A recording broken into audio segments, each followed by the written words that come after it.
All right, so get ready because today we're diving deep into the world of Budo strength training. Ooh. And for anyone who doesn't know, that's basically strength training, but fine-tuned specifically for martial arts. Right. Yeah. I've been checking out some sources on this, and Yeah, let me tell you, it's not your typical gym routine. I bet. This is like next level stuff. We're talking rice bags, we're talking tree pull-ups. It's funny you should say that because, that's what I always pictured when I thought of old school martial arts training. Oh, yeah? Those kind of methods, you know what I mean? It's like Just right out of a kung fu movie. exactly, is this real? Is this for show? But the funny thing is those traditional methods, they've actually stood the test of time. And what we're seeing now, what's really interesting is this blend of that ancient wisdom with modern sports science. It's like the martial arts world is finally catching up and realizing to be at the top of your game, you need this functional strength. Exactly. It's not just about being technically skilled anymore. Right. You need that raw power. Yeah. The explosiveness, that resilience, and that's what this training, this Budo strength training develops. Okay, so let's break this down for our listener who might be new to this whole thing. Yeah. What exactly are we talking about when we say Budo strength? Yeah, that's a great question because it's clearly more than just hitting the gym and, seeing how much you can bench press. Right. Think of it this way, okay? It's not just about how strong you look. Mm-hmm. It's about how that strength feels in motion. Like, can you deliver this, devastating kick with perfect balance? Can you effortlessly transition between stances, always ready to counter? Right. That's what this is. That's Budo strength in action. So this is where those unconventional training methods really come into play. Yes. Right, like we're talking about the rice bags, the tree pull-ups, all that stuff that, I'll be honest, part of me thought was more for show than anything else. It's funny. There's a reason why these methods have been passed down for generations. Right. They work. Yeah. Take those rice bags, for example. Okay. I mean, they might seem a little strange, I get it, but they build incredible grip strength. Right. Forearm endurance, which is so crucial for grappling, weapon handling, even, Just think about making a fist. Exactly. Even maintaining a solid fist during strikes. So there's a method to the madness, It's like using your environment as your gym. Precisely. And, that's the beauty of it. Yeah. You're not just building muscle in isolation. It's functional strength. Right. And it's tailored to the specific demands of your martial art. And it's funny you should mention tailoring, because one thing that really stood out to me reading through all of this was how crucial core strength is. Oh, it's essential. To basically everything. Yes. Think of your core as the foundation of your martial arts house, right? Yeah. If you get a shaky foundation, the whole structure is vulnerable. Right, it all falls apart. Exactly. But a strong core, that translates to better balance, more powerful strikes, and let's be real, it reduces your risk of those, common martial arts injuries. Yeah, nobody wants to be sidelined. Nobody wants to be sidelined. Live with a pulled muscle. Exactly. And it just makes everything you do look and feel smoother, more controlled. Absolutely. Which seems pretty important. Of course. When we're talking about things like high kicks and throws, all that. Right. But I do have a question about flexibility. Yeah. Because there's always that fear, right? Right. That if you get super strong, you might lose flexibility. Yeah, it's a valid concern. Yeah. It's all about striking that balance, right? Yeah. Because being able to generate force, it's important. It is. Yeah. But so is having the range of motion Sure. to execute those techniques properly. So how do you find that sweet spot? How do you balance strength and flexibility without sacrificing one for the other? That's the million-dollar question, isn't it? Right. One of the keys is dynamic stretching before your strength training. Okay. So think leg swings, arm circles, anything that really gets those muscles moving through their full range of motion. Right, getting warmed up. Exactly. And then afterward, we switch gears a little bit. Okay. We go into static stretching, Okay. holding those poses. So you're loose? This helps improve your flexibility, helps prevent that muscle tightness, that soreness that nobody wants. So it sounds like a big part of this is being really strategic. Yes. With your training. Absolutely. You're not just going through the motions. Yeah. You're being smart about it. It's like building a car, right? Yeah. You can have a super powerful engine, Right. but if the transmission isn't there, Yeah. or the suspension's not right, Exactly. It's not going to perform the way you want it to. it's not going to. And speaking of performance, Yeah. we can't forget about speed and explosiveness. Right, because like a strong but slow punch, Right. that's practically an invitation for a counter. It's asking for trouble. Yeah. And this is where things get really interesting. Okay. Because understanding a little bit of sport science Okay. can really take your training to the next level. Got it. The source talks a lot about plyometrics. Plyometrics. Okay. Yeah.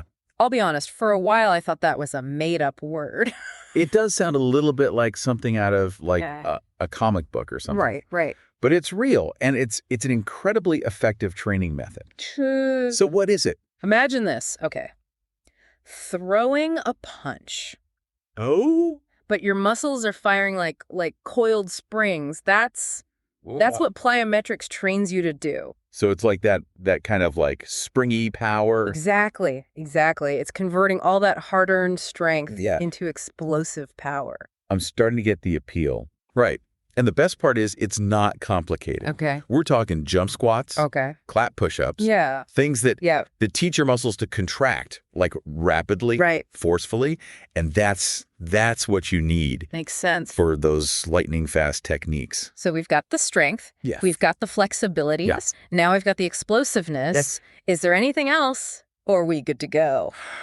Well, we can't forget about the mental game. Ah, right. Of course. The source actually makes a really interesting connection Okay. between strength training and mental discipline. Which makes sense because even just getting through a tough workout, Oh, absolutely. that takes a lot of mental, fortitude. It does. That grit you build in the gym. Right. That I'm not giving up attitude. Right. That translates directly to your martial arts practice. I see that. It doesn't matter if you're sparring, competing, or even just, Just working on your forms. Exactly. Yeah. It's that inner strength. Right. That helps you push through fatigue, stay focused Yeah. when the pressure's on, and come back stronger after a setback. So it's about more than just physical strength. Way more. Yeah. It's about cultivating that mental resilience, that warrior spirit. And just like your muscles need the right fuel to recover. Yes, absolutely. And we need to make sure we're paying attention to 100%. that nutrition and recovery. The source really emphasizes that. And you know what? They don't just give it a cursory mention. Right. They delve into the specifics. Okay, so break it down for us. All right. So first off, protein. Okay. Aim for about 1.2 to 2 grams of protein per kilogram of body weight every day. So we're talking like lean meats, eggs, things like that? Exactly. Okay. Especially after those intense training sessions. Got it. Because protein provides those building blocks your muscles need That makes sense. to repair, to Really? rebuild. And what about carbs? Because there always seems to be a lot of debate Right. about carbs. Well, here's the thing, right? Carbs are your primary source of energy. Sure. And for martial artists who need those bursts of explosive power, you don't want to skimp on them. Okay, so carbs are good. Carbs are good, Right. but the key is choosing the right kind. Okay, so none of that like processed stuff. Exactly. We want complex carbs. Give me some examples. Whole grains, fruits, veggies, those are your best bet. Okay, so protein for building, carbs for fuel. Makes sense. It does, right. And while we're on the subject of fuel, let's not forget hydration. Oh, right, of course. Water. Water is essential. Easy to forget, though. It is. But dehydration, Yeah. it can really sabotage your performance. Yeah. No, I feel that. Right. Like if I haven't had enough water, I can feel it. You can feel sluggish, your recovery slows down. Yeah. So make sure you're drinking plenty of water throughout the day. Throughout the day, not just when you're thirsty. Exactly. Got it. Stay ahead of it. Stay ahead of it. It's funny how such a simple thing, right? It makes such a big difference. It really can. One more thing that I found fascinating in the source Okay. was the discussion about how strength training needs to evolve with you as you age. Oh, that's interesting because we often associate like intense training Right. with being young. Exactly. And while it's true that, younger practitioners might focus more on developing that raw power, Right. that coordination, Yeah. that doesn't mean that strength training becomes less important as you get older. Okay. It just needs to be adjusted. So what kind of adjustments are we talking about? Like lighter weights, things like that? You got it. Oh, You got it. Lighter weights, more repetitions, and focusing on exercises that are a little easier on the joints, Right. but still effective for building and maintaining muscle. So it's less about breaking records Right. and more about kind of like longevity. Absolutely. It's about adapting your training to support your long-term martial arts journey. Your martial arts life? Exactly. Mm-hmm. And by extension, your overall well-being. It's like you're not just training for the next competition. You're training for life. Exactly. Exactly. And you know what? That brings us back to the heart of Budo strength. Okay. It's not just about lifting weights, right, hitting a punching bag. It's about developing this deep understanding of your body. Understanding your body. Its capabilities. Yeah. Its limitations. It's about really listening to what it needs. Yes. Pushing those limits safely. Safely and intelligently, yeah. With respect for your body and its incredible ability to adapt and to grow stronger.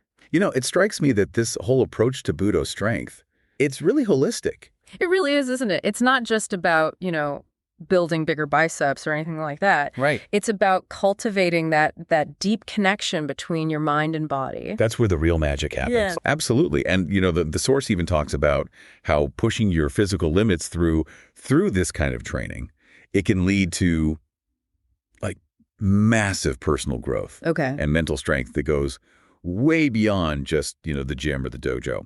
Yeah, they say iron sharpens iron. Exactly. The more you challenge yourself physically and mentally, the more resilient you become in all areas of life. 100%. 100%. And that's what I find so inspiring about this whole concept. Yeah. It's recognizing that the strength you build through, your martial arts training, it's not just about, winning trophies or breaking boards or any of that. Yeah. It's about developing the inner strength to face life's challenges. Right, because life is going to throw some punches. It is. It throws punches, it throws kicks, it throws it all at you.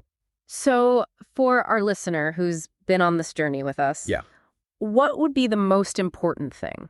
Ooh, that's a good one. To keep in mind as they kind of embark on their own Budo strength journey. I'd say approach it with a sense of curiosity, and a willingness to listen to your body. The body's going to tell you. It will. It'll tell you what it needs. Yeah, if it hurts. Exactly. This isn't a one-size-fits-all thing. Right. Experiment. Find what works for you. Right. Listen to your body. Listen to, maybe an instructor or something. Exactly. Don't be afraid to ask for guidance. There are people who've been doing this for a long time. Learn the hard way so you don't have to. Exactly.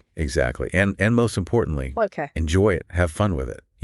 It's about the journey. It's not about the destination. Exactly. You're not just training your body, you're training your mind. And that's a lifelong journey. I like that. Yeah. This has been awesome, I gotta say. It's been fun. Eye-opening for me. I'm glad. Really giving me a whole new appreciation for Budo strength. That's powerful stuff. It is powerful stuff, and not just, for people who are training to be, the next big martial arts champion or something. Right. It's for everyone. It's for everybody. It's about just being the best version of yourself. 100%. 100%. And on that note, I think that's a good place to leave our listeners with that final thought. Okay, yeah, leave us with that thought. How can you apply these principles of discipline, resilience, self-awareness to other areas of your life? It's something to ponder, isn't it? It is. And until next time, keep training, keep exploring, keep pushing your limits, both on and off the mat.